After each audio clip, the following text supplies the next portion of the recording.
with the way that it is nowadays, the way record labels and you know, contracts and singles work, a lot of people will release on like 10 different labels in 1 year. From, you know, from big artists to small artists. So there's not really like that thing where it's, you know, in the 70s where it's like, all right, we're getting signed to Warner. We're going to release all 4 albums with them. You know, we have like this like schedule. We have to be the next Kiss or whatever, you know. Yeah.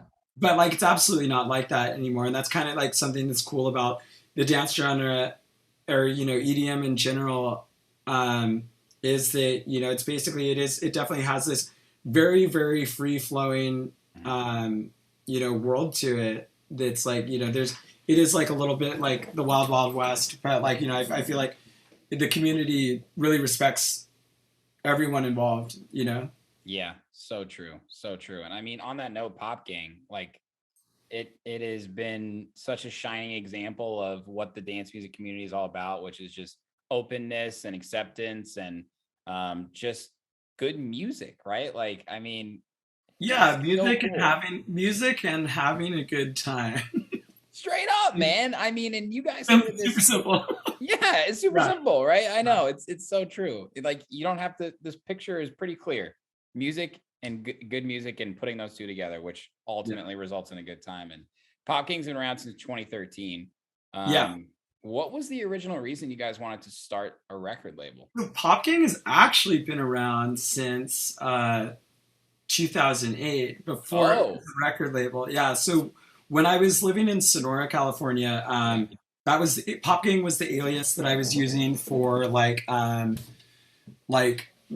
shows that I was doing up there with like my band and like my friends' bands, and we do parties and stuff, and which kind of segued into, you know, DJ stuff. But like at the end of, you know, towards the end of like band world up there was kind of like what I'd mentioned. I had that project Lurv, where it was starting to yeah. get more and more electronic, and basically, so that was like where it started. It was shows and, you know, like a little bit of like really, really, really like poorly made DIY t-shirts. And then it went dormant for a little bit, like when I moved it to SF, and then I was kind of like getting things figured out, and then I wanted to start throwing parties again, and then I met Chris, and then we started throwing pop gang parties. Then in 2013, we got our LLC and we started it as a record label. Oh, okay. So that was like, yeah, and we just kind of wanted to have a place to release our own music and release our friends' music. And you know, we were connected to so many different artists, and like, you know, we saw how hard it was to, or even just to get our own music signed. And maybe that's just because it like wasn't that good at the time. We were like really want to get this shit out. It was So so hard, yeah. Either yeah, way. no, it's super hard. So we were like, okay, whatever. You know, I mean, we can at least like get this stuff out.